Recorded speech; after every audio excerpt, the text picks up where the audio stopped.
ሰላም ጤና ይስጥልን እጅጉን የተወደዳችሁና የተከበራችሁ የአዲስ ስፖርት ቤተሰቦቻችን እንደምን አላችሁልን? ከእናንተው ከሆነው ከአዲስ ስፖርት የዩቲዩብ ቻናላችን አዳዲስ ስፖርታዊ ጉዳዮችን ልናካፍላችሁ እነሆ ዳግም ተገናኘን። ስለምታደምጡን፣ ስለምትከታተሉን ቆይታችሁ ከኛ ጋር ስለሆነ እጅጉን ከልብ አድርገን ነው የምናመሰግነው።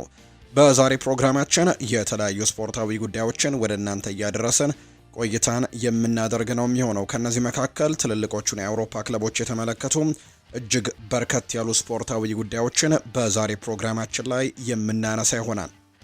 በተለይ ትልልቆቹን የአውሮፓ ክለቦች የተመለከቱ በርከት ያሉ ስፖርታዊ ጉዳዮችን እናነሳለን።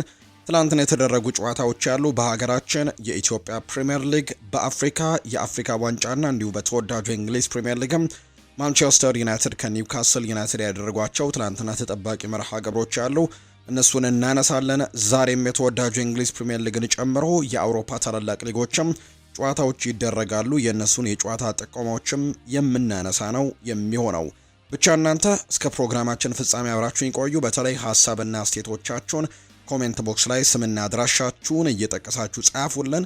እኛ በፕሮግራማችን መጨረሻ የእናንተን የውድ ቤተሰቦቻችንን ሀሳብ አስተያየት መልሰን ወደ እናንተው እናደርሳለን። ፎርዋርድ ፕሮግራሙን እመራለሁ። ከመሸጋገሪያ በኋላ በድጋሚ ተመልሰን እንገናኛለን። አብራችሁን ይቆዩ።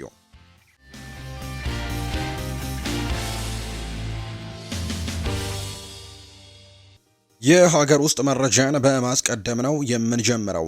ትላንትና በኢትዮጵያ ፕሪሚየር ሊግ የተደረጉ መርሃ ግብሮች ያሉ። ትላንትና እንግዲህ የተደረጉ ጨዋታዎች ያሉ። የመጀመሪያው ጨዋታ አዳማ ከተማን ከመቻል ጋር ያገናኘው ነው። መቻል ይህንን ጨዋታ 3-1 በሆነ ውጤት ነው ማሸነፍ የቻለው። ሙሐመድ አበራ 2 ጎሎችን ያስቆጥሯል። እንዲሁ በረከት ደስታ ቀሪውን 1 ጎል ሲያስቆጥር፣ ለአዳማ ከተማ ደግሞ አህመድ ሁሴን ነው ኳስና መረብን ማገናኘት የቻለው። መቻል ከ6 ጨዋታዎች ነጥብ መጣል በኋላ ነው ትናንትና ሙሉ 3 ነጥብ ማሳካት የቻለው። መቻል በ20 ነጥቦች 3ኛ ደረጃ ላይ ሲቀመጥ፣ አዳማ ከተማ በ17 ነጥቦች 7ኛ ደረጃ ላይ የተቀመጠ ቡድን አድርጎታል።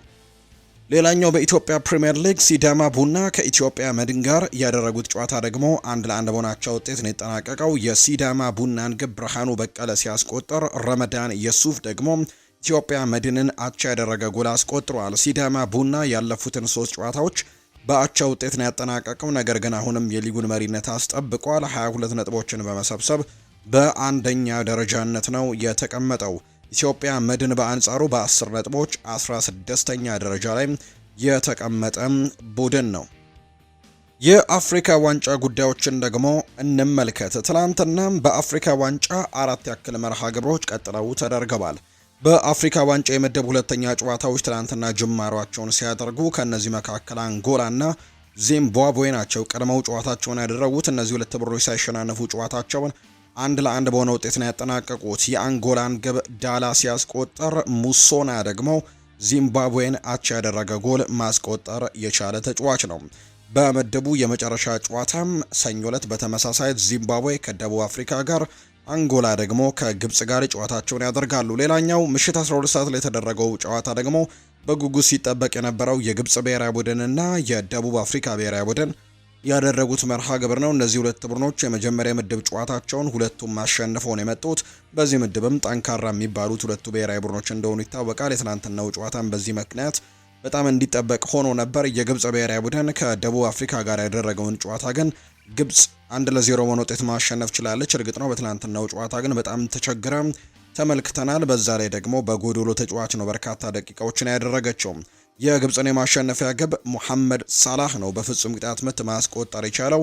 ግብጽ ተጫዋቿ ሙሐመድ ሃኒ ቀይ ካርድ መመልከቱን ተከትሎ በሁለተኛው አጋማሽ በ10 ተጫዋቾችም ለመጫወት ተገዳለች።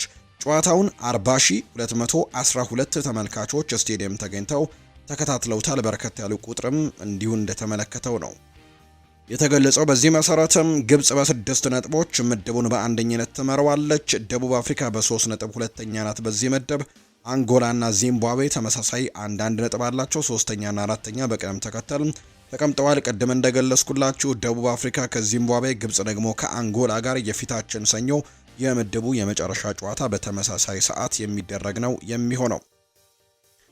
ሌላኛው እንግዲህ ሙሐመድ ሳላ የሰጠው ሐሳብ ነው። ከትናንትናው ጨዋታ ጋር በተያያዘ ሞሮኮዊያን ለደገፉን በሙሉ እናመሰግናለን ሲል ነው የተናገረው። የግብፁ አምበል ሞሐመድ ሳላ በጨዋታው የነበረው የደጋፊዎች ድባብ አስደናቂ ሲል ነው የገለጸው። የነበረው ድባብ አስደናቂ ነው ያለው ሳላ ሞሮኮዊያን እኛ ግብፃዊያንን ሲደግፉ ነበረና የተለየ ስሜትም ነበረው ሲል ነው መሐመድ ሳላ የተናገረው። እዚህ በመሆኔ በጣም ደስተኛ ነኝ፣ ኩራት ይሰማኛል፣ ለጠንካራ ድጋፋችሁም አመሰግናለሁ ሲል ጭምር ነው ሳላህ የተናገረው። በጨዋታው የግብጽ ግብ ጠባቂ የሆነው ኤልሻናዊ የጨዋታው ኮከብ ተብሎም ተመርጧል። የ37 ዓመቱ ግብ ጠባቂ ኤልሻናዊ 6 ያለቀላቸው የጎል ሙከራዎችን በማዳኑ ምክንያት ነው ሽልማቱ የተበረከተለት። የደቡብ አፍሪካው አሰልጣኝ የሆኑት ሁጎ ብሩስ ሳላ ፍጹም ቅጣት መቶ አያሰጥም ብሎኛል ብለዋል። ባፋናዎቹ አሰልጣኝ ሁጎ ብሩስ ከግብጽ ሽንፈት በኋላ በሰጡት አስተያየት የጨዋታው ዳኝነትን ተችተውታል። ስለ ሳላ ፍጹም ቅጣት ምት ያነሱት አሰልጣኙ መሐመድ ሳላ ግብጽ ያገኘችው ፍጹም ቅጣት ምት እንደማያሰጥ ነግሮኛል ነው ያሉት። ሳላ ከጨዋታው በኋላ መጥቶ ፍጹም ቅጣት ምት መሆኑ አስገርሞኛል፣ አያሰጥም ነበር ብሎ ነግሮኛል ሲል ነው የተደመጠው። በተቃራኒው ለኛ ለመስጠት አልተፈለገም፣ ያሰጥ ነበር ሲሉ ፍጹም ቅጣት ምትም ተከልክለናል ሲሉ ጭምር ይናገራሉ። አሰልጣኙ አክሎም የዳኝነት ውሳኔው አስቂኝ፣ የእውነትም አስቂኝ ነበር ሲሉ ጭምር ነው እንዲሁ የተናገሩት። የአፍሪካ ዋንጫም የምድብ 2 ደግሞ ጨዋታ ኮሞሮስ ከዛምቢያ ጋር ያደረጉት ጨዋታ 0-0 በሆናቸው ውጤት ነው የተጠናቀቀው። በዚህም ዛምቢያ 2 ነጥብ፣ ኮሞሮስ 1 ነጥብ ላይ ሆነዋል። በቀጣይ ኮሞሮስ ከማሊ፣ ዛምቢያ ከሞሮኮ ነው ጨዋታቸውን የሚያደርጉት። ትላንትና ያልተጠበቀ ውጤት የተመዘገበበት ወይም ደግሞ በዚህ ውድድር ላይ ለዋንጫው ከሚገመቱ ብሔራዊ ቡድኖች መካከል አንደኛው የሆነው የአዘጋጁ ሀገር ሞሮኮ ትላንትና ከማሊ ጋር ጨዋታዋን አድርጋ ነበር። ጨዋታውን ግን ማሸነፍ አልቻለችም። 1-1 በሆናቸው ውጤት ነው የምድቡን ሁለተኛ ጨዋታ ያጠናቀቀችው። የሞሮኮን ግብ ብራሂም ዲያዝ ነው ያስቆጠረው። በመጀመሪያው ጨዋታ ኳስና መረብን አገናኝቶ እንደነበር እናስታውሳለን። በትላንትናው ጨዋታም ሌላ ጎል አስቆጥሯል። ሲኒያኮ ደግሞ ማሊናቸው ያደረገ ጎል ማስቆጠር ችሏል። ጨዋታውን በአጠቃላይ ከ63,000 በላይ ተመልካቾች ስቴዲየም ገብተው እንደተከታተሉትና በጣም በርካታ ደጋፊዎችም የታደመበት ጨዋታ እንደሆነ ነው የተነገረው። ሞሮኮ ግን አሁንም ምድቡን በአንደኝነት እየመራች ትገኛለች። 4 ነጥቦችን ሰብስባለች። ማሊ 2 ነጥብ ይዛ ሁለተኛ ደረጃ ላይ ተቀምጣለች። ዛምቢያን በ2 ነጥብ ሶስተኛ፣ ኮሞሮስ ደግሞ በ1 ነጥብ አራተኛ ደረጃ ላይ የተቀመጠች ቡድን ናት። ሞሮኮዊው የቀድሞ ተጫዋች የሆነው ኢስማኤል ቤልማሌም የአፍሪካ ዋንጫ ጠንካራ መሆኑን ነው በሰጠው አስተያየት ላይ ተነገረው። የቀድሞ ተጫዋቹ ሲናገርም የአፍሪካ ዋንጫ ከአውሮፓ ዋንጫ የበለጠ በጣም አስቸጋሪ ነው፣ ባህሉና ድባቡም ለየት ያደርገዋል ሲልም ጭምር ሀሳቡን ሰጥቷል። አያይዞም ሞሮኮ በአውሮፓ ዋንጫ የምትወዳደር ቢሆን ቢያንስ 2 ዋንጫዎችን ታሸንፍ ነበር በማለትም ነው የተናገረውና ይሄኛው የአፍሪካ ዋንጫ ግን በጣም ጠንካራ ፉክክር የሚታይበት ውድድር ነው ሲልም ጭምር እንዲሁ ተናግሯል። የአፍሪካ እግር ኳስ የበላይ ካፍ የግብጽ ብሔራዊ ቡድን ላይ $5,000 የገንዘብ ቅጣት መጣሉን ይፋ አድርጓል። ካፍ ብሔራዊ ቡድኑን የቀጣው ከዚምባብዌ ጨዋታ በኋላ ተጫዋቾቹና አሰልጣኙ ለሚዲያ ስቴት ለመስጠትም ፈቃደኛ ባለመሆናቸው መሆኑን የተነገረው።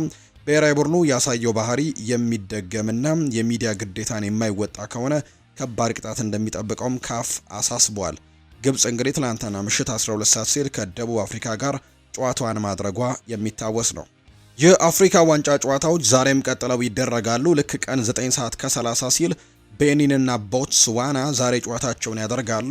ከዛ ውጪ ምሽት 12 ሰዓት ሲል ደግሞ ሴኔጋልና ዴሞክራቲክ ሪፐብሊክ ኦፍ ኮንጎ የሚያደርጉት ጨዋታ ዛሬ የሚጠበቅ ሌላኛው ጨዋታ ነው። ዩጋንዳና ታንዛኒያ ሁለት የምስራቅ አፍሪካ ሀገራት ደግሞ ምሽት 2 ሰዓት ከ30 ሲል ጨዋታቸውን ያደርጋሉ። ልክ ምሽት 5 ሰዓት ሲል ናይጄሪያና ቱኒሲያ የሚያደርጉት መርሃ ግብር ደግሞ እጅግ በጉጉት የሚጠበቁ ጨዋታዎች ዛሬ እንደሆኑ ነው የወጣላቸው መርሃ ግብር የሚያሳየው። ወደ ውጭ ሀገር ስፖርታዊ ጉዳዮቻችንን እናምራ። ትናንትና በተወዳጁ የእንግሊዝ ፕሪምየር ሊግ ሲጠበቅ የነበረ አንድ መርሃ ግብር ተደርጓል። ማንቸስተር ዩናይትድ በሜዳውና በደጋፊው ፊት ኒውካስል ዩናይትድን ያስተናገደበት መርሃ ግብር በርካቶች በጉጉት ሲጠብቁት የነበረ ጨዋታ ነው። በተለይ በማንቸስተር ዩናይትድ በኩል በርከት ያሉ በጣም ወሳኝ ተጫዋቾች በጉዳት ምክንያታቸው አለመኖራቸው ምናልባት ዩናይትድ ሊቸገር ይችላል የሚሉ መረጃዎች እንዲወጡ አድርጎ ነበር። ምክንያቱም በዚህ ቡድን ውስጥ ወሳኝ የሚባሉ ተጫዋቾች የሉም። ብሪያን ኤምቤሞ በአፍሪካ ዋንጫው ምክንያት የለም። አማድ ዲያሎም በአፍሪካ ዋንጫው፣ ኑሱር ማዝራዊም በተመሳሳይ የለም። ብሩኖ በጉዳት ምክንያት ይህንን ቡድን ማገልገል አይችልም።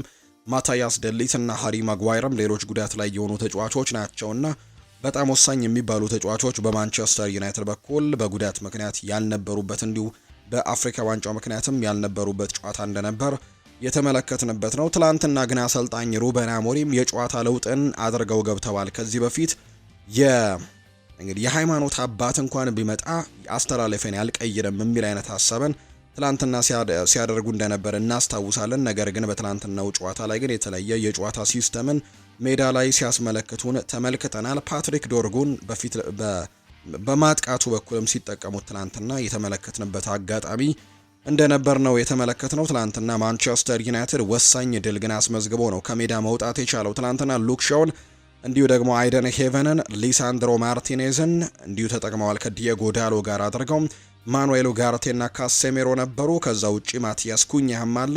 እንዲሁ ሜሰን ማውንት፣ ቤንጃሚን ሼስኮና ፓትሪክ ዶርጉ በትላንትናው ጨዋታ በማንቸስተር ዩናይትድ በኩል በቋሚ አስተላለፍ ውስጥ የተመለከትናቸው ተጫዋቾች ናቸው። በተቀያሪ ቦታ ላይ እንኳን ማንቸስተር ዩናይትድ ይህን ያክል ለውጥ ፈጣሪ ነው የምንለው ተጫዋች እንኳን በዚህ ቡድን ውስጥ እንደሌለ ተመልክተናል። ትላንትና ፍሌቸር፣ ዘርክዚ፣ ዮሮ ማላሺያ እና ፍሬድሪክሰን ተቀይረው የገቡ ተጫዋቾች እንደሆኑ ትላንትና ተመልክተናል። እነዚህ ተጫዋቾችን ቀይረው ያስገቡበትን አጋጣሚ ነው በማንቸስተር ዩናይትድ በኩል የተመለከትነው። በአጠቃላይ ግን በጣም ወሳኝ የሚባልን ድል ነው ትላንትና በሜዳቸው ኦልድ ትራፎርድ አግኝተው የወጡት።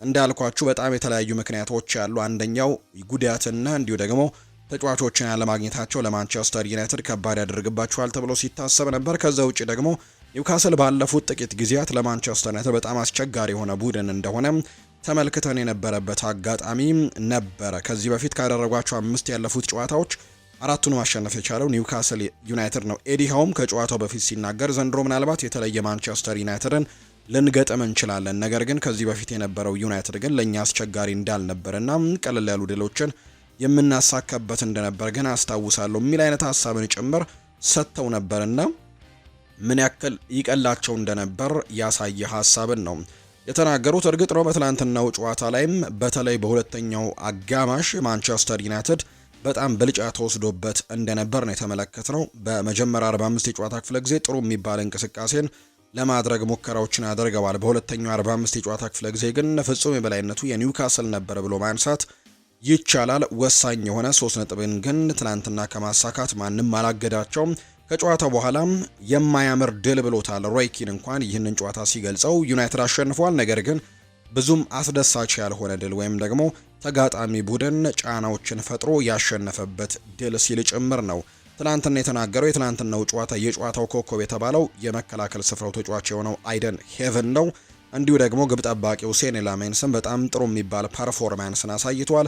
በአጠቃላይ በትላንትና ሁለተኛው 45 የጨዋታ ክፍለ ጊዜ ብቻ ከተመለከትን ኒውካስል 76 በመቶ የኳስ ቁጥጥር ነበረው። በሁለተኛው 45 የጨዋታ ክፍለ ጊዜ ብቻ ከተመለከትን በአጠቃላይ 13 ሙከራዎችን ያደርጓል። ማንቸስተር ዩናይትድ በሁለተኛው አጋማሽ 3 ሙከራዎችን ብቻ ነው ያደረገው። ምንም ኢላማውን የጠበቀ ሙከራ ማድረግ አልቻለም። በአንጻሩ ኒውካስል 13 ሙከራዎችን ያደርገው 2ቱ ኢላማቸውን የጠበቁ ነበሩ። በሁለተኛው 45 የጨዋታ ክፍለ ጊዜ በነበረው ሰዓት ላይ በመጀመሪያው 45 የጨዋታ ክፍለ ጊዜ የተሻሉ እንቅስቃሴዎችን ለማድረግ ሙከራዎችን ያደርጓል። ማንቸስተር ዩናይትድ 6 ሙከራዎችን ያደረገው በመጀመሪያው 45። በአንጻሩ ኒውካስል 3 ሙከራዎችን ብቻ ነበር ያደረገው። ዩናይትድ ደግሞ 3ቱ ኢላማቸውን የጠበቁ ሙከራዎችን በመጀመሪያው 45 ማድረግ ችሎ ነበር። በአጠቃላይ የትናንትናውን ጨዋታ ማንቸስተር ዩናይትድ 1-0 በሆነ ውጤት ነው ማሸነፍ የቻለው። ምስጋና ለፓትሪክ ዶርጉ ጎል ይግባና ትናንትና ማንቸስተር ዩናይትድ 1-0 በሆነ ውጤት ጨዋታውን አሸንፎ መውጣት ችሏል። ፓትሪክ ዶርጉ ለማንቸስተር ዩናይትድ የመጀመሪያ ጎሉ ነው ትናንትና ማስቆጠር የቻለው። ከቆመ ኳስ የተገኘ ኳስ ነው። ዲየጎ ዳሎ የእጁን ወራውን ወረወረ። ከዛ በጭንቅላት ተገኝቶ የመጣውን ኳስ ነው ቮሊ ማስቆጠር የቻለው ፓትሪክ ዶርጉና በጣም ቆንጆ የነበረች ጎል እንደሆነ ተመልክተናል። ለመጀመሪያ ጊዜም ለማንቸስተር ዩናይትድ ጎል ማስቆጠር ችሏል ፓትሪክ ዶርጉ። ኒውካስል በበዓል ሰሞን መርሃ ግብሮች 17 ጨዋታዎችን በመሸነፍም በርካታ ጨዋታዎችን የተሸነፈው ክለብ እንደሆነ ቁጥራዊ መረጃዎቹ ያሳያሉ። ማንቸስተር ዩናይትድ በበዓል ሰሞን በርካታ ጨዋታዎችን ደግሞ በማሸነፍ ያለውን ሪከርድ አሻሽሏል። 23ኛ ጨዋታው ነው ትናንትና በበዓል ሰሞን በተደረጉ ጨዋታዎች ላይ ማሸነፍ የቻለው። በዚህ መሰረትም ማንቸስተር ዩናይትድ ትናንትና ማሸነፉን ተከትሎ ነጥቡን 29 ማድረስ ችሏል፣ ወይም ከፍ ማድረግ የቻለበትን አጋጣሚን የተመለከትነው። ይህም ደግሞ ለቶፕ 4 ፉክክር በጣም ትልቅ አስተዋጽኦን ያደርግላቸዋል ተብሎ ይጠበቃል። አሁን ላይ እንግዲህ ከቼልሲና ከሊቨርፑል ጋር ተመሳሳይ አይነት ነጥቦችን መሰብሰብ ችለዋል። እርግጥ ነው ቼልሲም ሊቨርፑልም ዛሬ ጨዋታቸውን ያደርጋሉ። እስከዛው ድረስ ግን ማንቸስተር ዩናይትድ ትላንትና ማሸነፉን ተከትሎ ነጥቡን 29 በማድረስ አምስተኛ ደረጃ ላይ የተቀመጡበት ውጤት ነው የተመዘገበው። ትላንትና ወሳኝ የሆነ 3 ነጥብንም አሳክተው መውጣት የቻሉበትን አጋጣሚ ነው የተመለከትነው። ማንቸስተር ዩናይትድ በቀጣይ ከወልቨርሃምፕተን ወንደረርስ ጋር ነው ጨዋታውን የሚያደርገው የፊታችን ማክሰኞ እንዲሁ ጨዋታውን የሚያደርግ ነው የሚሆነው። በቀጣይ የሚደረግ መርሃ ግብር ነው። የማያምር ድል ብሎታል ሮይ ኪን የትላንትናውን ጨዋታም ሲገልጸው አስቀያሚ ነገር ግን ትልቅ ድል ሲል ነው የገለጸው።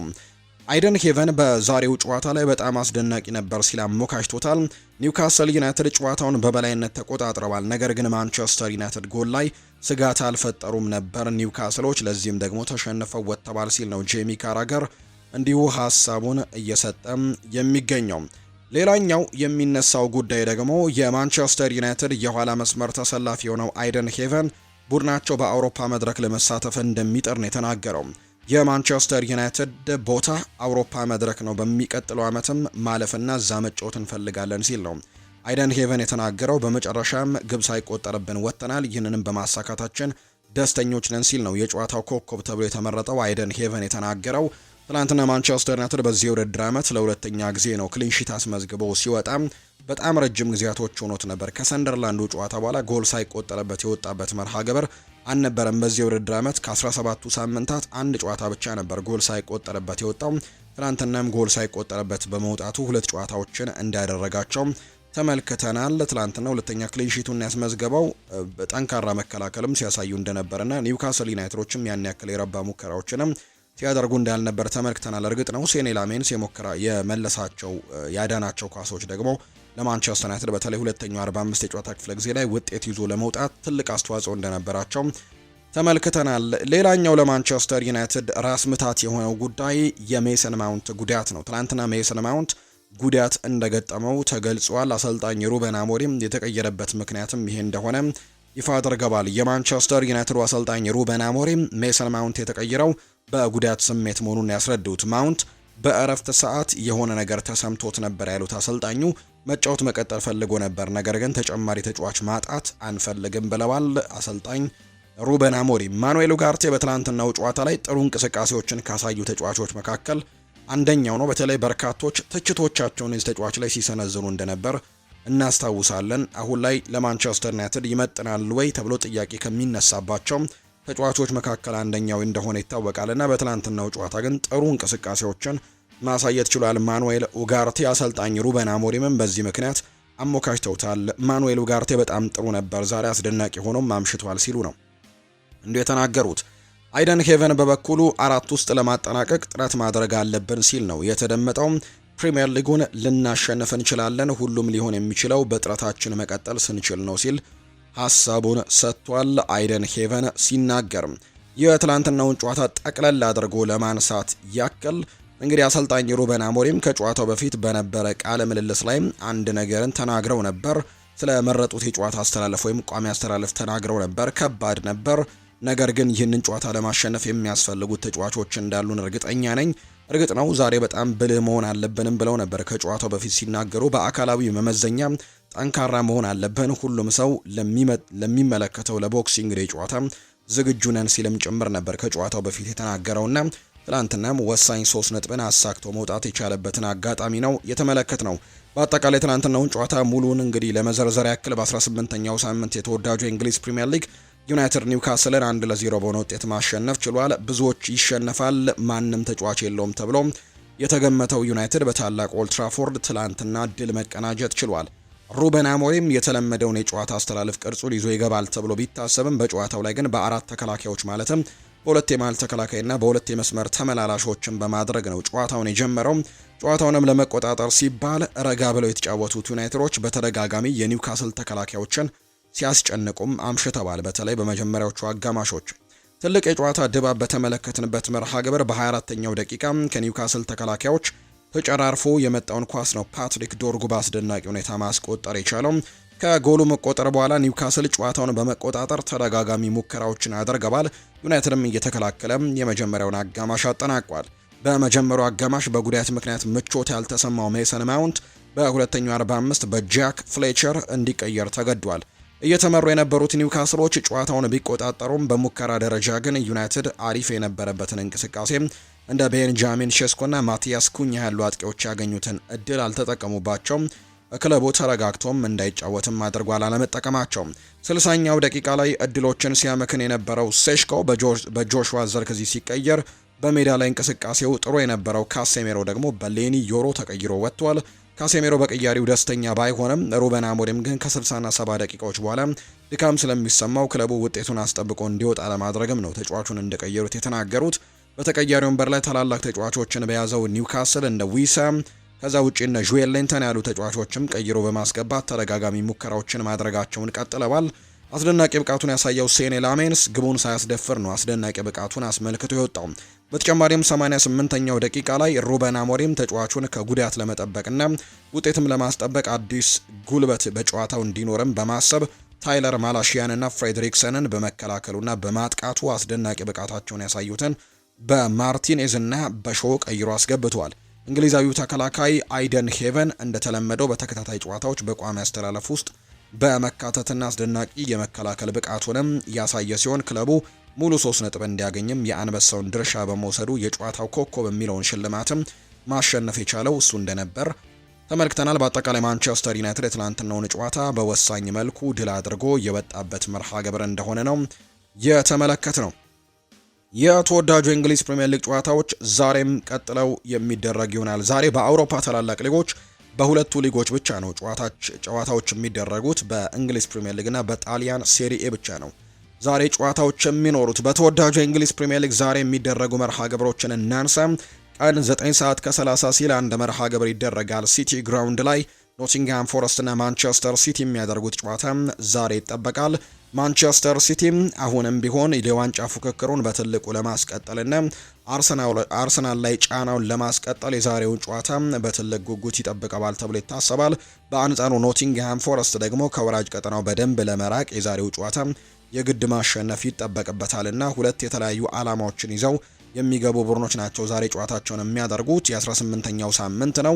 ቀን 9 ሰዓት ከ30 ሲል ይደረጋል። ማንቸስተር ሲቲ ዛሬ ጨዋታውን ማሸነፍ የሚችል ከሆነ አርሰናል ጨዋታውን እስኪያደርግ ድረስ የደረጃ ሰንጠረዡን መሪነት መረከብ ይችላል። ምናልባት ጨዋታውን ማሸነፍ የሚችል ከሆነና አርሰናል ላይ የተሻሉ ጫናዎችን ለማድረግም እንቅስቃሴዎችን ያደርጋሉ ተብሎ ይታሰባል።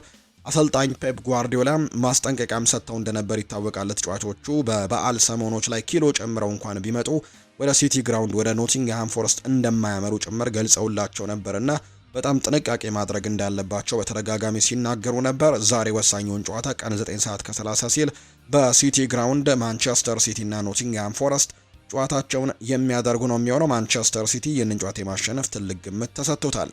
ምሽት 12 ሰዓት ሲል በጣም በርከት ያሉ ጨዋታዎች ናቸው የሚደረጉት። የሊጉ መሪ አርሰናል ከብራይተን ኤንድ ሆቭ አልቢዮን ጋር በሜዳው ኤምሬትስ ስቴዲየም የሚያደርገው ጨዋታ ዛሬ የሚጠበቀው ትልቁ ጨዋታ ነው ብሎ ማንሳት ይቻላል። የፋቢያን ሆርዝሌር ቡድን በተለይ ለትልልቆች ቡድኖች በጣም ስጋት የሆነ ቡድን እንደሆነ ይታወቃል። አርሰናል ደግሞ የሊጉ መሪ ነውና መሪነቱን ማጠናክሮ ለመቀጠል አሁንም ጫናዎችን ለመቀነስ ደግሞ የግድ ጨዋታዎችን እያሸነፈ መቀጠል ይኖርበታል። የዛሬው ጨዋታ ደግሞ ጠንካራ ፉክክር ይታይበታል ተብሎ የሚታሰብ ጨዋታ ነው። አርሰናል የተሻለ የጨዋታውን የማሸነፍ ግምት ተሰጥቶታል። ይህ ጨዋታ ምሽት 12 ሰዓት ሲል በአርሰናል ሜዳ ኤምሬትስ ስቴዲየም የሚደረግ መሆኑ ነው የወጣላቸው መርሃ ግብር የሚያሳየው። ሌላኛው ብሬንትፈርድ እና ቦርንመዝ የሚያደርጉት መርሃ ግብር ነው። ይህ ደግሞ በጂቴክ የሚደረግ ጨዋታ እንደሆነ የወጣላቸው መርሃ ግብር ያሳያል። ብሬንትፈርድ እና ቦርንመዝ ጨዋታቸውን ያደርጋሉ። ቦርንመዝ ባለፉት ጥቂት ሳምንታት ድል ማድረግ ያልቻለ ቡድን ነው። በመጀመሪያዎቹ ሳምንታት በጣም ጠንካራ ቡድን ሆኖ ሁለተኛ ደረጃ ጭምር የተቀመጠበት አጋጣሚ እንደነበር እናስታውሳለን። አሁን ላይ ግን ያ ነገር የለም። ተደጋጋሚ ነጥብ መጣሮች፣ ተደጋጋሚ ሽንፈትና ተደጋጋሚ ያቻ ውጤቶቹም አሽቆልቁሎ ከወገበታች እንዲቀመጥ አድርጎታል። ዛሬ ከብሬንትፈርድ ጋር ደግሞ ጨዋታውን ያደርጋል። በርንሌ በሜዳው ተርፍ ሙር ከኤቨርተን ጋር የሚያደርገው መርሃ ግብርም ምሽት 12 ሰዓት ሲል የሚደረግ ጨዋታ ነው። በርንሌ አሁን ላይ ወራጅ ቀጠናው ላይ ተዘፍቆ ነው የሚገኘው። ከዛ ደግሞ ለመውጣት የግድ ድሎችን ማምጣት ይኖርበታል። ዛሬ የስኮት ፓርከሩ ቡድን በሜዳው ተርፍ ሙር ደግሞ የዳቪድ ሞይሱን ኤቨርተንን የሚገጥምበት ጨዋታ በዚህ መልኩ ተጠባቂ ያደርገዋል። ሊቨርፑል ዛሬ በሜዳውና በደጋፊው ፊት በአንፊልድ ወልቨርሃምፕተን ወንደረርስን ይገጥማል። በዛሬው ጨዋታ ላይ ዲየጎ ዦታ ይታወሳል ተብሎ ይታሰባል። ምክንያቱም የሁለቱ ቡድኖች የቀድሞ ተጫዋች እንደነበር ይታወሳልና አሰልጣኝ አርኔ ስሎትም ይህንን ነገር አንስተውታል። ለሁለቱ ቡድኖች በጣም አሳዛኝ አመት ነው በዲየጎ ዦታ ምክንያት። በዚህኛው ጨዋታ ላይ እንደምናስበው ተስፋ አደርጋለሁ ሲሉ ጭምር ነው የተናገሩት። ዛሬ ምሽት 12 ሰዓት ሲልም ጨዋታቸውን ያደርጋሉ።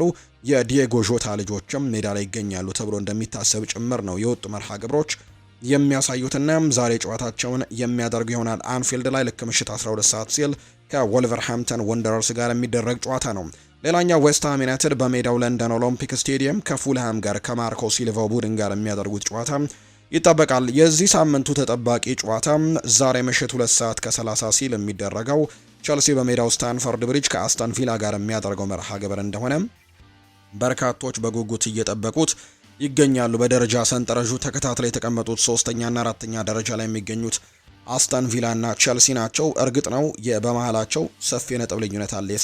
የሰባት ያክል ነጥቦች ልዩነት በመካከላቸው እንደሚገኝ ይታወቃል። ነገር ግን ዛሬ በጣም ጠንከር ያለ ፉክክርን እንመለከታለን ተብሎ ይታሰባል። የኡናይ ኤምሬ ቡድን ያለፉትን 10 ጨዋታዎች በሁሉም ውድድሮች ያደረጋቸውን መርሃ ግብሮች አልተሸነፈም፣ አይደለም አቻ አልወጣም። ሁሉንም ጨዋታዎች ነው ድል ማድረግ የቻለውና በጣም ጠንካራ ቡድን መሆኑን አሳይቷል። በእነዚህ 10 ጨዋታዎች ውስጥ አርሰናልን አሸንፏል፣ ማንቸስተር ሲቲን አሸንፏል፣ ማንቸስተር ዩናይትድንም ማሸነፍ የቻለበት መርሃ ግብር የምናስታውሰው ነውና በጣም ጠንካራ ቡድን አላቸው። ሞርጋን ሮጀርስ በዛሬው ጨዋታ ላይም የሚጠበቀው ተጫዋች ነው። የጨዋታ ምሽት 2 ሰዓት ከ30 ሲል ይደረጋል። ቸልሲዎች ይህንን ተጫዋች ለማስፈረም ፍላጎት እንዳላቸው ይታወቃል። ነገር ግን ዛሬ በተቃራኒ የሚገጥሙት ነው የሚሆነውና ምን አይነት ነገር በዛሬው ጨዋታ ሲያሳያል በጉጉት ይጠበቃል። ቸልሲና አስተን ቪላ በስታንፈርድ ብሪጅ የሚያደርጉት ምሽት 2 ሰዓት ከ30 ላይ የሚደረገው ጨዋታ ዛሬ በጣም ተጠባቂ ነው የሚሆነው። በጣሊያን ሴሪኤም ጨዋታዎች ይደረጋሉ። ቀን 8 ሰዓት ከ30 ፓርማና ፊዮረንቲና፣ ቀን 11 ሰዓት ሲል ሊቼና ኮሞ፣ ቶሪኖና ካግሊያሪ ጨዋታቸውን ያደርጋሉ። ምሽት 2 ሰዓት ሲል ኡዲኒዜና ላትሲዮ እንዲሁም ምሽት 4 ሰዓት ከ45 ላይ ፒየትሳና ዩቬንቱስ የሚያደርጓቸው መርሃ ግብሮች ዛሬ በጣሊያን ሴሪኤ የሚደረጉ ጨዋታዎች ናቸው። ለማስታወስ ያክል በአፍሪካ ዋንጫ ቤኒን ከቦትስዋና፣ ሴኔጋል ከዲአር ኮንጎ፣ ዩጋንዳና ታንዛኒያ፣ ናይጄሪያና ቱኒሲያ ዛሬ የሚደረጉ መርሃ ግብሮች እንደሆኑ ነው የወጣላቸው መርሃ ግብር የሚያሳየው። እነዚህን ጨዋታዎች እንድትከታተሉ በአክብሮት እንጋብዛለን። በነገው ፕሮግራማችን ደግሞ ውጤቶቹንና ከጨዋታው ጋር የተያዙ ጉዳዮችን ሰፋ አድርገን ወደ እናንተ ይዘን የምንቀርብ ነው የሚሆነው። አሁን ደግሞ ክለቦችን የተመለከቱ ስፖርታዊ ጉዳዮችን ወደ እናንተ እናደርስ። አርሰናልን የተመለከቱ መረጃዎችን ነው በማስቀደም የምንጀምረው። ኢታን ንዋኔሪ በመላው አውሮፓ በሚገኙ ታላላቅ ክለቦች በተለይም በእንግሊዝና በጀርመን በከፍተኛ ሁኔታ እየታደነ ነው የሚገኘው። አርሰናል በክረምቱ የዝውውር መስኮትም ሊለቅ ተቃርቦ የነበረውን ኢታን ንዋኔሪን አዲስ ኮንትራት እንዲፈርም ማሳመኑ የሚታወስ ነው።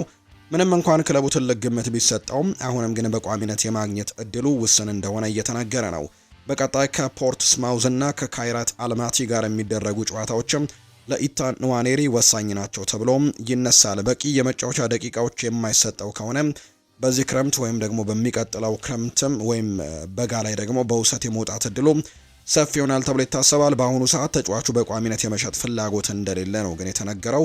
በቅርቡም ነው ኮንትራት ደግሞ እንዳራዘመም የምናስታውሰው ጉዳይና የተጫዋቹ ወደፊትም ተስፋ አላቸው ተብለው ከሚታሰቡ ተጫዋቾች መካከል ናቸው። ስለዚህም ደግሞ ይህንን ተጫዋች መልቀቅ እንደማይፈልጉ ነው የተገለጸው። ነገር ግን በቅርቡ የጨዋታ ደቂቃዎችን ማግኘት ይኖርበታል ተብሎ ይታሰባል።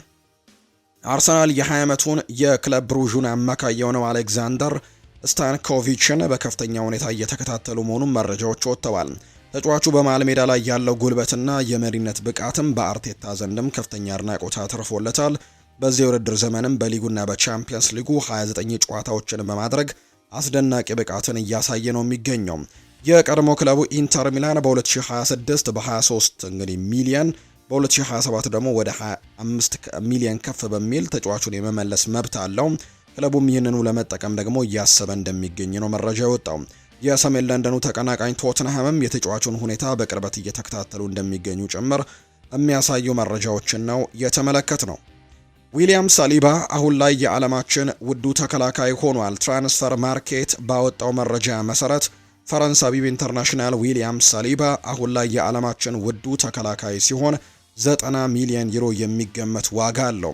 ሌሎች የአርሰናል ተከላካዮች ደግሞ በዚህ ዝርዝር ውስጥ የሚገኙ ሲሆን የዊሊያም ሳሊባ አጣማሪ የሆነው ጋብሪኤል ማጋለሽ 6ኛ ደረጃ ላይ ሲቀመጥ 75 ሚሊዮን ዩሮ ያወጣል። ሌላኛው ኔዘርላንዳዊ ተከላካይ ጁሪያን ቲምበር ደግሞ ሲሆን 70 ሚሊዮን ዩሮ የሚያወጣ ይሆናል የሚል መረጃ ነው ትራንስፈር ማርኬት ያጋራው። ዊሊያም ሳሊባ ግን በዚህ ሰዓት ላይ ውዱ ተከላካይ የሚል ደረጃ እንደተሰጠው ነው ዘገባዎቹ የሚያሳዩት።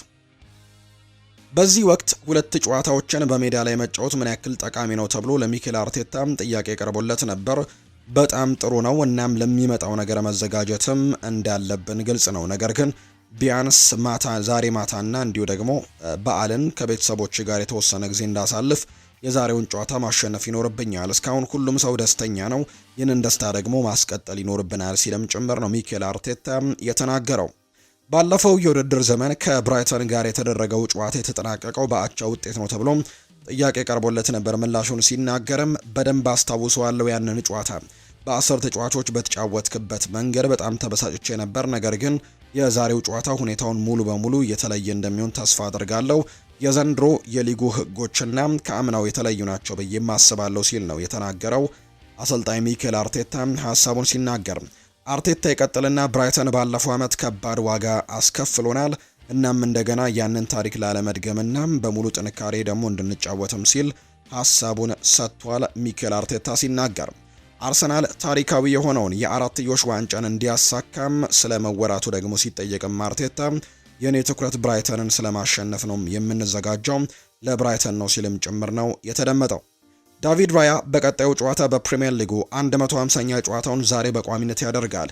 ራያ ወደ ሊጉ ከመጣበት ነሐሴ 2021 ጀምሮ ያስመዘገበው 58 ክሊንሺቶችን ነው። በዚህ የጊዜ ገደብ ውስጥም በሊጉ ካሉ ግብ ጠባቂዎች ሁሉ ደግሞ ከፍተኛውን ቁጥር በመያዝም በብቸኝነት ይመራል ተብሏል። ከኤደርሰንም ሆነ ከአሊሰንም በላይ ብዙ ጊዜ መረቡን ሳያስደፍር የወጣው ዳቪድ ራያ ነው። በአሁኑ ሰዓትም የአርሰናል የማይበገረው አጥር መሆኑንም ነው በቁጥሮቹ እያስመሰከሩ የሚገኙት። ፋቢያን ሆርዝለር የብራይተን ኤንድ ሆቭ አልቢዮን አሰልጣኝ ናቸው። ሀሳባቸውን እየሰጡ ይገኛሉ። አርሰናልን ለማሸነፍ ወደ ለንደን እንሄዳለን ሲልም ነው የተናገረው። የብራይተኑ አሰልጣኝ ፋቢያን ሆርዝለር ለዛሬው የአርሰናል ጨዋታ በፊት የራስ መተማመን ላይ እንዳላቸውና በራስ መተማመናቸውም የተሟላ እንደሆነ ጭምር ይናገራሉ። በጣም አስፈላጊው ነገር ከአርሰናል ጋር በሚኖረን ጨዋታ ትናንሽ ስህተቶችን ማረም ነው ሲሉ ይናገራሉ። በተለይ የቆመ ኳስን በደንብ መከላከልና ኳስ ሲኖረንም ሆነ ሳይኖረን ደግሞ ጠንካራ መሆን ይኖርብናል። ለ90 ደቂቃ በንቃት መቆየትም ይኖርብናል ሲልም ጭምር ነው የተናገረው አሰልጣኙ ፋቢያን ሆርዝለር። ስለ መከላከል ብቻ አስበን አንሄድም፣ በድፍረት መጫወት አለብን፣ የራሳችን የጨዋታ ስልትንም ሜዳ ላይ ለመተግበርም እንሞክራለን ሲልም ጭምር ነው የተናገረው። በሊጉ ማንኛውንም ቡድን ማሸነፍ እንደምንችል እናውቃለን፣ ምንም እንኳን በጨዋታው ከባድ ቢሆንም ወደ ለንደን የምንሄደው ደግሞ ለማሸነፍ ነው ሲልም ጭምር ተናግሯል። ብራይተን እንደ ሁልጊዜው ለአርሰናል ፈታኝ እንደሚሆን ቢታወቅም አርሰናሎች በኤምሬትስ ያላቸው የበላይነትን ለማስቀጠልም ይዘጋጃሉ ሲልም ጭምር ነው የተናገረው። እንደዚህ አትሌቲክ ዘገባ ከሆነ አርሰናል ጋብሪኤል ጄሱስን እንዲሁ ለረጅም ጊዜ በክለቡ ለማቆየትም ወስኗል የተባለው አርሰናሎች በአሁኑ ሰዓት በአውሮፓ ካሉ ጠንካራ ስብስቦች አንዱ ስላላቸው አዳዲስ ተጫዋቾችን ለማስፈረም አይቸኩሉም። ጋብሪኤል ጄሱስ በአሁኑ ሰዓትም በአርቴታ እቅድ ውስጥ እጅግ አስፈላጊ ተጫዋች መሆኑን በተደጋጋሚም ተነግሯል። ከዚህ ቀደም ሊሸጥ ይችላል የሚሉ ወሬዎች ቢኖሩም አሁን ላይ ግን ክለቡ ተጫዋቹን እንደማይሸጥ ነው ግልጽ እንዳደረገ መረጃው የወጣው። አርሰናል አንቷን ሴሜኒዮን ለማስፈረም ጥረት ቢያደርጉም የተጫዋቹ የመጀመሪያ ምርጫ ሊሆኑ ይችሉ እንደነበር ተገልጿል። ተጫዋቹ የአርሰናል ደጋፊ ሆኖ ማደጉ ሲገለጽ ወደ ኤምሬትስ ስቴዲየም ማቅናት መፈለጉም የሚጠበቅ ነገር ነው ተብሏል። አርሰናል ሀሳቡ ጥር ላይ ሳይሆን በክረምት ላይ ማስፈረም ቢሆንም ከተጫዋቹ ወኪሎች ጋርም የተወሰነ ንግግር አድርገው ነበር።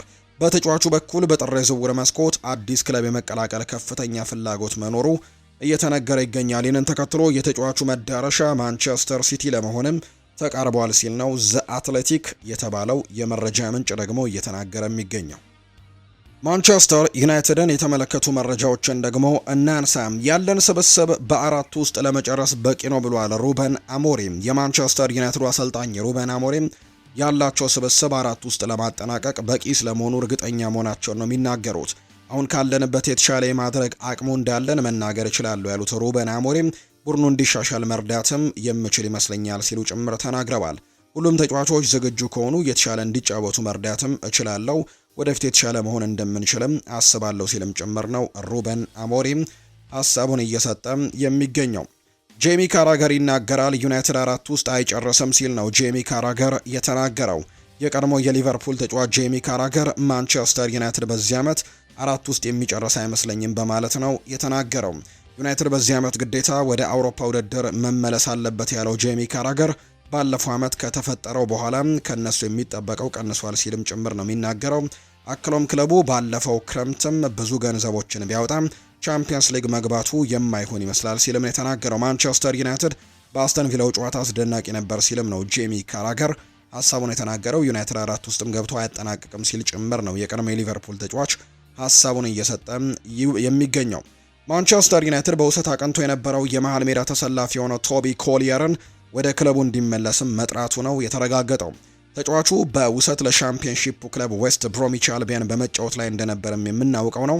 ተጫዋቹ በአሁኑ ሰዓት ለሕክምና ወደ ማንቸስተር ተመልሶም እየተከታተለ መሆኑን መረጃዎች ያሳያሉ። ቶቢ ኮሊየር ሕክምናውን ተከታትሎ ሲያገግም ወደ ዌስት ብሮም እንደማይመለስ ተነግሯል። ስለዚህም ደግሞ ዩናይትድ በዝውውር መስኮቱ ላይ ይሳተፋሉ የሚለው ጥያቄንም አስነስተዋል። ማንቸስተር ዩናይትድ በጥሬ ተጫዋቾች የዝውውር መስኮት ተሳትፎ ለማድረግ ዝግጁ መሆናቸውም ይነገራል። ይሁን እንጂ ማንቸስተር ዩናይትድ በዝውውር የሚሳተፈው ለረጅም ጊዜ የሚፈልጋቸውን ተጫዋቾች በገበያው ላይ ካገኘ ብቻ ነው። በሌላ በኩል ክለቡ ለጆሹዋ ዘርክዚ የቀረበለትን ጥያቄ ለመመልከትም የአፍሪካ ዋንጫው እስከሚጠናቀቅ መጠበቅ እንደሚፈልግም ነው ዘ አትሌቲክ የተባለው የመረጃ ምንጭም እያጋራ የሚገኘው። የማንቸስተር ዩናይትድ መልማዮች ያን ዲያማንዴን ተመልክተውታል። በርካታ ክለቦችም በጥብቅ እየተከታተሉት ነው የሚገኘው። ይህንን ተጫዋች እንግዲህ እስካሁን ላላያችሁት ምናልባት የአፍሪካ ዋንጫን እየተመለከታችሁ ከሆነ የኮት ዲቮር ብሔራዊ ቡድን ተጫዋች እንደሆነ የሚታወቅ ነው። ከአማድ በተቃራኒ ሳይድ ነው የሚጫወተው። በግራው የማጥቃት ክፍል ላይ የሚጫወት ተጫዋች ነውና ይህን ተጫዋች እንድትመለከቱ እንግዲህ እንጋብዛችኋለን። በጣም ጥሩ የሚባል ፐርፎርማንስን በመጀመሪያው ጨዋታ አይቮሪ ኮስት ባደረገችው ጨዋታ ላይ አድርጓል። በጨዋታው ላይ እንደሱ ድሪብል ያደረገ ተጫዋች አልነበረም በመጀመሪያው ጨዋታና ጥሩ የሚባል ተጫዋች እንደሆነ አስመልክቷል። ታዳጊ ነው፣ ገና የአረቢ ለብዚሽም ተጫዋች ነው። ስለዚህም ማንቸስተር ዩናይትዶች ይህንን ተጫዋች ለማስፈረም ፍላጎቱ አላቸውና ያን ዲያማንዴንም ለመከታተል በርከት ያሉ ጊዜያቶችም ስካውቶችን ልከው እንደነበር የሚያሳዩ መረጃዎች ናቸው ፋብሪዚዮ ሮማኖ ያወጣው። ሌላኛው ማንቸስተር ዩናይትድ ከኮነር ጋላገር ወኪሎች ጋርም ንግግሮችንና ውይይቶችን ማድረጋቸውን ቀጥለው ነበር። ነገር ግን አትሌቲኮ ማድሪድ አሁንም ቢሆን ተጫዋቹን በቋሚ ዝውውር ካልሆነ በስተቀር መልቀቅ አይፈልግም። ዩናይትድ ኮነር ጋላገርን በውሰት ውል የማስፈረም ፍላጎት እንዳላቸው የተገለጸ ሲሆን የስፔኑ ክለብ ግን ከቋሚ ዝውውር ሽያጭም ውጪ ምንም አይነት ውሎችን የመቀበል ፍላጎትም እንደሌላቸው በመግለጽ በሀሳባቸው ጸንተዋል ነው እየተባለ የሚገኘው። አሰልጣኝ ሩበን አሞሪም በፍጹም ተስፋ አይቆርጡም። አሰልጣኝ ሩበን አሞሪም በጥር የዝውውር መስኮት ክለቡ የመሃል ሜዳ ተጫዋችን ካስፈረመ ተስፋ ይቆርጣሉ ተብሎ ለተጠየቁት ጥያቄ ምላሽ ሰጥተዋል። በፍጹም ተስፋ አልቆርጥም፣ በእርግጥም አሁን ላይ እየተቸገረን ነው፣ ነገር ግን ክለቡም እኛም እቅድ አለን፣ እናም ደግሞ በእቅዱ መሰረትም እንሄዳለን ሲልም ጭምር ነው የተናገረው። እኔ እንደማስበው የክለቡ የወደፊት ተስፋ ይሆናል ብለን የምናስበው ተጫዋች የማምጣት እድል ካገኘን ይመጣል ብለዋል። ካልሆነ ግን ጃክ ፍሌሸር እና ሺያሌስ ያሉን በተጨማሪም በ3 ሳምንታት ውስጥ አማድ ማዝራዊና ኤምቤሞ እንዲሁ ብሩኖ እና ኮቢም ይመለሳሉ። ስለዚህ የሚፈጠረውን እናያለን ሲልም ጭምር ነው ሀሳቡን የተናገረው። ኤሊዮት አንደርሰን የማንቸስተር ዩናይትድ የመሃል ሜዳ ኢላማዎች ውስጥ የመጀመሪያው ምርጫ ነው። ነገር ግን ከፕሪሚየር ሊግ ክለቦች ተጫዋቹን ለማስፈረም ከባድ ፉክክርም ይጠብቃል። ኖቲንግሃም ፎረስት በጥር ወርም ተጫዋቹን የመሸጥ ፍላጎት የለውም። ነገር ግን ይህ አቋም በክረምቱ የዝውውር መስኮት ግን ይቀየራል ተብሎም ይጠበቃል። በክረምቱ እንደሚሸጡት በእርግጠኝነት መናገር ይቻላል። በጥር ግን ያንን የማግኘት እድላቸው በጣም ጠባብ ነው። ስለዚህ ማንቸስተር ዩናይትዶች ግን ኤሊዮት አንደርሰንን አንደኛ ምርጫቸው እንዳደረጉት ነው ዘ አትሌቲክ መረጃውን ያጋራው። ከፕሪሚየር ሊግ ክለቦችም ትልቅ ፉክክር ይጠብቃቸዋል። የጣሊያኑ ክለብ ሮማ ጆሹዋ ዘርክዚን ከማንቸስተር ዩናይትድ ለማስፈረም ተጫዋቹን የመግዛት ግዴታ ያለው የውሰት ውል ለማንቸስተር ዩናይትድ ለማቅረብ እቅድ መያዛቸው ተዘግቧል። ተጫዋቹ ሮማን የመቀላቀል ትልቅ ፍላጎት እንዳለው የተነገረ ሲሆን የማንቸስተር ዩናይትድ ግን በጆሹዋ ዘርክዚ ላይ ምንም አይነት ውሳኔ ከማሳለፋቸው በፊት የአፍሪካ ዋንጫው እስኪጠናቀቅ መጠበቅ ይፈልጋሉ። እስካሁን ድረስ በጆሹዋ ዘርክዚ ጉዳይ ላይ በሁለቱ ክለቦች መካከልም ውይይቶች እንዳልተደረገ ነው መረጃዎቹም እየወጡ የሚገኙት። የኮቢ ማይኖ የወደፊት ቆይታ የሚወሰነው የአፍሪካ ዋንጫው ከተጠናቀቀ በኋላ ብቻ ሲሆን ናፖሊም ተጫዋቹን ለማስፈረም ከፍተኛ ፍላጎት አሁንም አለው። ያጋጠመው ጉዳት ከአስተን ቪላ ጋር በተደረገው ጨዋታ ላይ ሊያገኘው የነበረው የቋሚነት እድልን አበላሽቶበታል። ነገር ግን ጉዳቱ ወደ ሌላ ክለብ እንዳይዘዋወር እንቅፋት ይሆንበታል ተብሎ ግን አይጠበቅም ብሏል ላውሪ ዊትዌል ባወጣው መረጃ። የቀድሞ የሊቨርፑል እና የአስተን ቪላ አጥቂ እንዲሁም ደግሞ የወቅቱ የቶክ ስፖርት ፑንዲት የሆነው ዲን ሳውንድረስ ለኮቢ ማይኖ የሚሰጠው ቦታ ከልክ ያለፈ ነው ሲል ወርፎታል። ለእኔ የኮቢ ማይኖን ያክል ኳስን ገና ሳይነካም በዚህ ልክም የሚዲያዎች የፊት ገጽ ላይ የተመለከቱት ተጫዋች ያለ አይመስለኝም። ቋሚ ሳይሆን እንኳን ኮቢ ማይኖ እንደዚህ ያደረገም እንዲህ ያደርግ ነበር ያስብላልም። ለመጨረሻ ጊዜ ቋሚ ሆኖ የተጫወተው በግሬምስቤ ታውን ከሊግ ካፕ በተሰናበቱበት ጨዋታ ነበር። አሁንም ግን ይወራለታል ስለ ኮቢ ማይኖ። አውቃለሁ ያለው እምቅ አቅምን አሳይቷል። ይህ ግን ማንቸስተር ዩናይትድ ላይ በቂ ነው ብዬ አላስብም። የሚጫወተው ለግዙፍ ክለብ እንደሆነ ማስታወስ አለብን። እኔ ሩበን አሞሪምን በሆን ኖሮ ኮቢ ማይኖ ስለ መጫወቻ ደቂቃዎቹ ቅሬታ ቢኖረው ባለፈው የውድድር ዘመን 15ኛው ነው የጨረሰው። በዛ ቡድን ውስጥ ደግሞ ዋና አካል ነበር ክለው ነበር። እንደ ኮቢ ማይኖ አይነት ወጣት ለሆነ ተጫዋች እንደ አዲስ አደጋን የማሽተት ተፈጥሮና እንዲሁ ደግሞ አንግልን የመክፈትንና የመጨረሻው 6 ቁጥር ሚናዎችን ማስተማርም ከባድ ይመስለኛል። የሚሆነውን ባላውቅም እድገቱ ከውሰት ወደ ናፖሊ አይነት ቡድኖች ሄዶ ቢያስቀጥል ለራሱም ጥሩ ይሆንለታል ብዬ አስባለሁ ሲልም ጭምር የተናገረው የቀድሞ ተጫዋቹ። ማንቸስተር ሲቲን ደግሞ የተመለከተ መረጃን እናንሳ። ፊል ፎደን በተሻለ ሁኔታ ላይ ይገኛል ብሏል ፔፕ ጓርዲዮላ። የማንቸስተር ሲቲው አሰልጣኝ ፔፕ ጓርዲዮላ ሮድሪ አሁን ላይ በተሻለ ሁኔታ ላይ እንደሚገኝ በሰጡት አስተያየት ላይ ገልጿል። ይህንን ተከትሎ ኖቲንግሃም ፎረስት በሚገጥመው የማንቸስተር ሲቲ ስብስብም ሊካተት እንደሚችል ነው የተጠቆመው። ሮድሪ አሁን ላይ እጅግ የተሻለ ሁኔታ ላይ ነው ያለው ያሉት አሰልጣኝ ጓርዲዮላ ለጨዋታው መድረስ አለመድረሱንም እናያለን ሲልም ጭምር ይናገራል። በሌላ በኩል አሰልጣኙ እንዲሁ ጀረሚ ዶኩ፣ ጆን ስቶንስ አሁን ላይ ከቡድን ስብስብ ውጭ እንደሆኑ ጭምር ነው ያረጋገጡት። አርሰናሎች ጥሩ ስራዎችን እየሰሩ ነው፣ ነገር ግን እኛም ከስራቸው ነን ብለዋል ጓርዲዮላ። የማንቸስተር ሲቲው አሰልጣኝ ፔፕ ጓርዲዮላ የዋንጫ ፉክክሩ ከቁጥጥራቸው የወጣ አለመሆኑን ይገልጻሉ። ምርጡ ቦታ ላይ በሊጉ አናት ላይ መቀመጥም ነው፣ ነገር ግን አሁንም እኛም ከስር እንገኛለን። ሊጉን በ10 ነጥብ አይደለም መምራት የቻሉት፣ እኛ በጥቂት ነጥቦች ልዩነት ከኋላቸው እየተከተልናቸው ነው ሲል ጓርዲዮላ ይናገራል። የሊጉ መሪ አርሰናል ጥሩ እየሰራ ነው የሚሉት አሰልጣኙ እኛም እዛዋለን፣ ጊዜው ገና ታህሳስ መጨረሻ ላይ ነው፣ ስለዚህ ደግሞ በጣም ብዙ ነገሮችን ማድረግ እንችላለን ብለዋል። የተወሰኑ ወሳኝ ተጫዋቾች እየተመለሱ ነው፣ ስለዚህም ደረጃ በደረጃ መሪነቱ ላይ እንመጣለን ሲል ጓርዲዮላ ተናግሯል። ዳቪድ ሲልቫ ይናገራል። ከፔፕ ጓርዲዮላ ጋር መስራት የተለየ ነገር ነው ብለዋል። እሱ ተቃራኒ ተጋጣሚዎችን ምን ማድረግ እንደሚፈልጉ በትክክል ያውቃል። በእያንዳንዱ ሁኔታ ውስጥም እንዴት መሻሻል እንደምንችል እንዳለብንም ጠንቅቆ ይነግረናል። ፔፕ ያለማጋነን የዓለማችን ምርጡ አሰልጣኝ ነው ሲልም ጭምር ነው የተናገረው ዳቪድ ሲልቫ ሀሳቡን ሲሰጥ። ማንቸስተር ሲቲ ዘንድሮ የፕሪሚየር ሊግ ዋንጫን ያሸንፋል ብሏል ኒኮ ኦሬሊ ጥያቄ ቀርቦለት።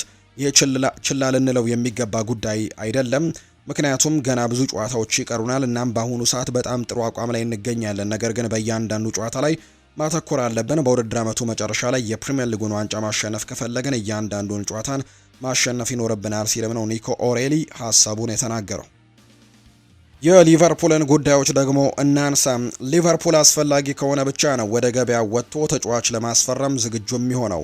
ባለው ነገር ግን ባላቸው ቡድን የመቆየት እድሉ ሰፊ ነው ተብሎ ይታሰባልና አስፈላጊ ከሆነ ብቻ ወደ ዝውውር ገበያው ሊወጡ እንደሚችሉ ተነግሯል። ሊቨርፑል ለፓሪስ ሰን ዠርሜን አጥቂው ጎንካሎ ራሞስም ለአጭር ጊዜ አማራጭ አድርጎ በ6 ወራት የውሰት ስምምነትም ለማዛወር ሀሳቡ እንዳላቸውም ከቼንድ ኦፍ ሳይድ የተባለው የመረጃ ምንጭም ይናገራል።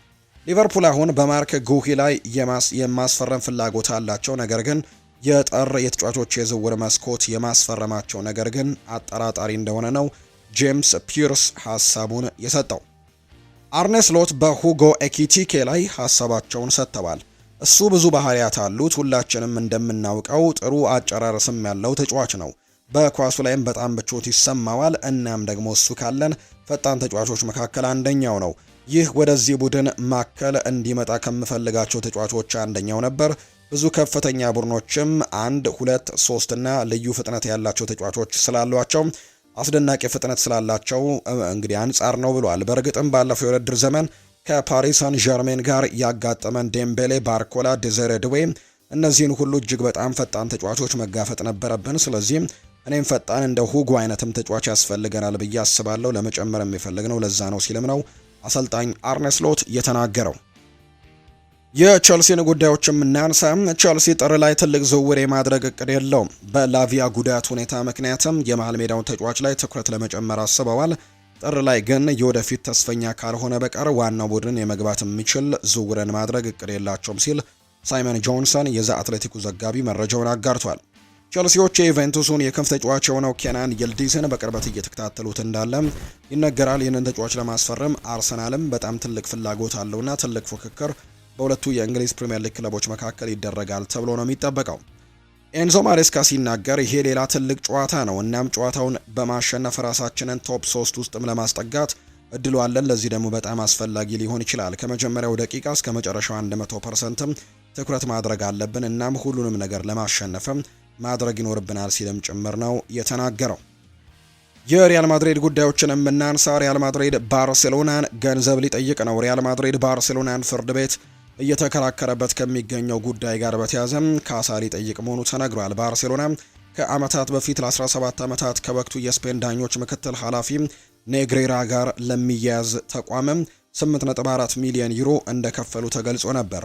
ባርሴሎናዎች ኃላፊውን የቀጠሩት ስለ ዳኝነት ቴክኒካል ጉዳዮችን እንዲያማክር መሆኑን ገልጸው እየተከራከሩ ነው። ኔግሬራ በበኩላቸው ባርሴሎናን የዳኝነት ውሳኔ ላይ ተጽዕኖ እንዲያሳድሩ ለማሳመን ከፈላቸው መባሉን ክደውም እየተከራከሩ መሆኑን ነው የተገለጸው። ሪያል ማድሪድ በበኩሉ ደግሞ በዚህ ጊዜ ውስጥ ከፍተኛ ጉዳት ደርሶብኛል፣ ካሳ ፈልጋለሁ የሚል ቅሬታ ማስገባቱ ነው የተገለጸው።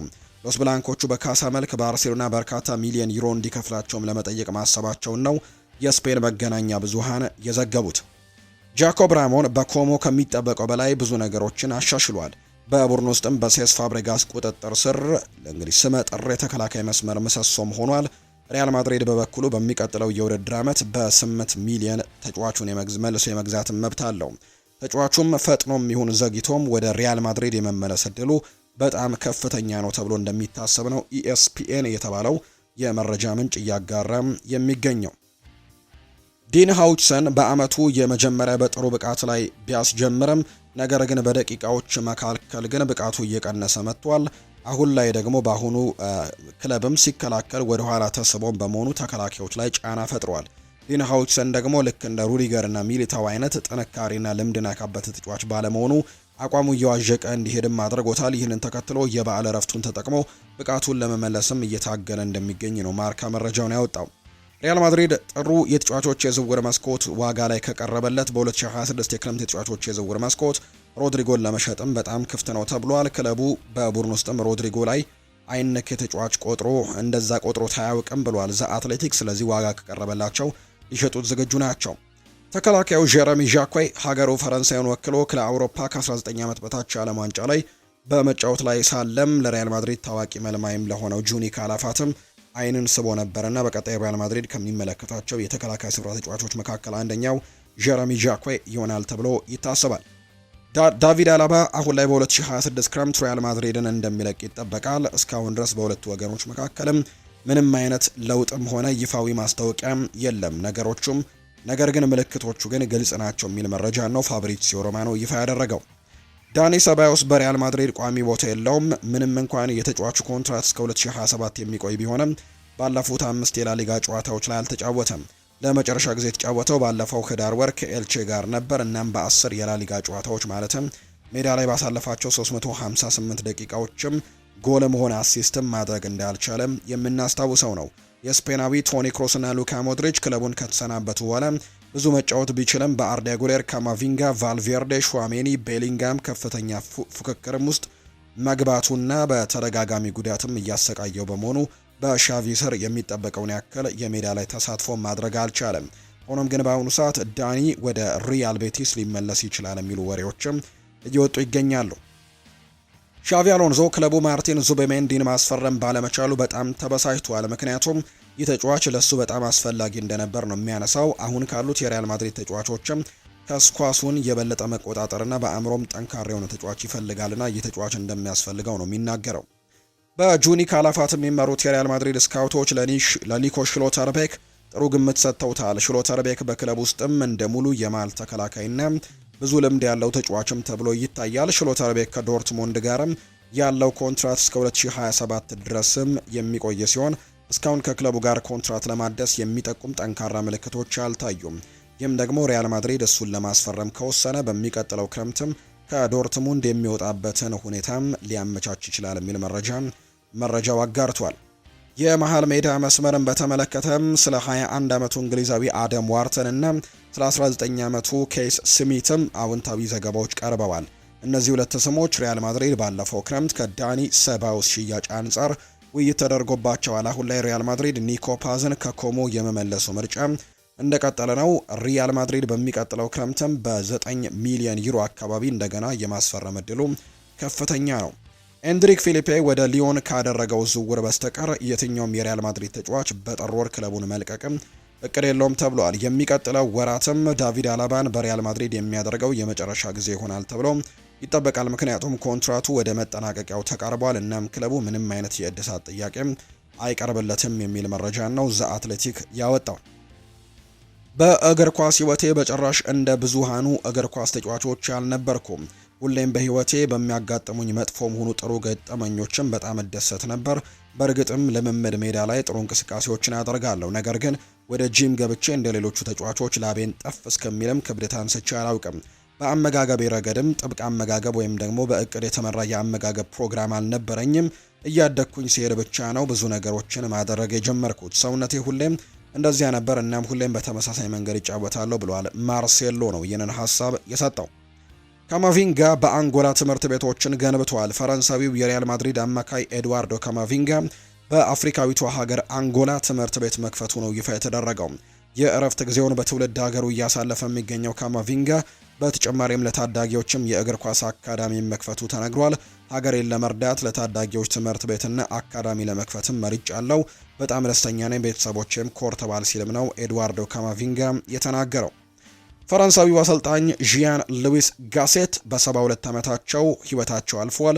አሰልጣኝ ጂያን ሉዊስ ጋሴት በፈረንሳይ እግር ኳስ ውስጥ የራሳቸውን ትልቅ አሻራ ማሳረፍ የቻሉ አሰልጣኝ ናቸው። አሰልጣኙ የአሰልጣኝ ሎረን ብሎም ረዳት አሰልጣኝ በመሆን ረጅም ጊዜ አገልግለዋል። በተጨማሪም የኮት ዲቫር ብሔራዊ ቡድን አሰልጣኝ በመሆንም የሰሩ ሲሆን ባለፈው አፍሪካ ዋንጫም ከቡድኑ ጋር መለየታቸው የሚታወስ ጉዳይ ነው። የተወደዳችሁና የተከበራችሁ ቤተሰቦቻችን ለዛሬ ያዝንላችሁ አዳዲስ ስፖርታዊ ጉዳዮቻችን እነዚህን ነው የሚመስሉት። ስላደመጣችሁን፣ ስለተከታተላችሁን፣ ቆይታችሁ ከኛ ጋር ስለነበር እጅግ ከልብ አድርገን እናመሰግናለን። ፉአድ ባሩ የዛሬውን ፕሮግራም እየመራው ከእናንተ ጋር ቆይታን አድርጌያለሁ። በቀጣይ ፕሮግራሞቻችን ሌሎች ስፖርታዊ ጉዳዮችን፣ ሌሎች አዳዲስ መረጃዎችን አካተን በድጋሚ ተመልሰን የምንገናኝ ይሆናል። ፉአድ ባሩ የዛሬውን ፕሮግራም እየመራው ከእናንተ ጋር ቆየሁኝ። በቀጣይ ፕሮግራሞቻችን እንገናኛለን። መልካም ጊዜ እንዲሆንላችሁም ነው በአክብሮት የምመኘው።